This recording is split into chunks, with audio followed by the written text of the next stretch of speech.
Hi everyone, welcome to NM cooking. ఈరోజు మన ఛానల్లో ఇమ్యూనిటీని న్యాచురల్గా పెంచుకునేలా ఒక 15 నిమిషాల్లో అయిపోయి టేస్టీ జింజర్ గార్లిక్ సూప్ని చూపిస్తున్నాను. సో వర్షాకాలంలో వైరల్ ఫీవర్స్, కాఫ్, కోల్డ్ ఇవన్నీ కామన్. సో ఇలా సూప్ చేసుకుని తాగడం వల్ల మనకు కాఫ్, కోల్డ్ నుంచి రిలీఫ్ అవ్వడమే కాకుండా ఇమ్యూనిటీని కూడా బిల్డ్ చేసుకోవచ్చు. సో ప్రాసెస్, మెజర్మెంట్ అన్నీ ఎగ్జాక్ట్గా ఇచ్చాను. సూప్ కూడా చాలా టేస్టీగా ఉంది. సో వీడియో మాత్రం స్కిప్ చేయకుండా చూడండి. ఇలాంటి మరిన్ని ఇంట్రెస్టింగ్ రెసిపీస్ కోసం ఎన్ఎం కుకింగ్ని సబ్స్క్రైబ్ చేయండి. అలాగే పక్కనే ఉన్న గంటని క్లిక్ చేసి ప్లీజ్ నా ఛానల్ డెవలప్మెంట్కి సపోర్ట్ చేయండి. సో ఈ జింజర్ గార్లిక్ సూప్కి కావాల్సిన ఇంగ్రీడియంట్స్ నేను మెజర్మెంట్తో సహా క్లియర్గా నోట్ చేశాను. అలాగే వీడియో మొత్తం ఇంగ్లీష్ సబ్టైటిల్స్ కూడా ఇచ్చాను.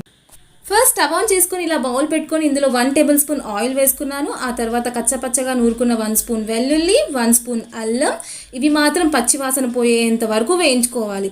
ఆ తర్వాత ఒక 1/2 కప్ తురిమిన క్యారెట్ ఇది వేసుకున్న తర్వాత కొంచెం ఆనియన్ ఇవి కూడా వేసుకొని ఫ్రై చేసుకోవాలి.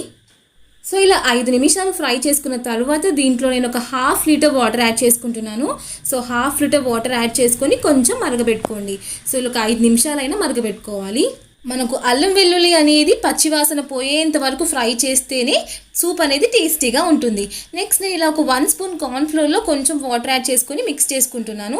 సో ఇక్కడ నేను కార్న్ఫ్లోర్ అనేది డైరెక్ట్గా వేయట్లేదు, అలా వేస్తే అది ముద్దలుగా అవుతుంది. సో అలా కాకుండా కాస్త వాటర్లో మిక్స్ చేసి సూప్లో వేసేసుకొని కొంచెం మరగబెట్టుకోవాలి.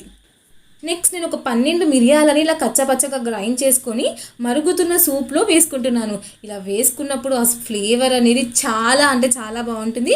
ఆ తర్వాత ఒక 1/2 స్పూన్ ఉప్పు కూడా యాడ్ చేసుకొని మళ్ళీ మరగపెట్టుకుంటున్నాను. ఆ తర్వాత ఇలా కట్ చేసుకొని పెట్టుకున్న కొత్తిమీర కూడా యాడ్ చేసుకుంటున్నాను. ఈ కొత్తిమీర కూడా యాడ్ చేయడం వల్ల సూప్ ఫ్లేవర్ అనేది ఇంకాస్త ఎక్కువగా టేస్టీగా ఉంటుంది. సో మనకు చక్కగా మరిగిపోయింది కదా, నేను ఇంకొక 1/2 స్పూన్ ఉప్పు కూడా యాడ్ చేసుకుంటున్నాను. సో మనకు మొత్తం ఒక 1/2 స్పూన్ ఉప్పు పడుతుందండి దీనికోసం. సో 5 నిమిషాలు లో ఫ్లేమ్లో మరగబెట్టుకొని నేను స్టవ్ ఆఫ్ చేసుకుంటున్నాను. ఇలా సూప్ని వేడిగానే సర్వ్ చేసుకోండి. ఇలా హాట్గా సర్వ్ చేసుకుంటేనే టేస్ట్ అనేది చాలా బాగుంటుంది. ఒకసారి మీరు ట్రై చేసి చూడండి, మీకు కూడా పక్కాగా నచ్చుతుంది. ఇలా ట్రై చేసి సూప్ని ఎంజాయ్ చేయండి. So thank you so much for watching this video. Please like, share and subscribe to NM cooking and please support us.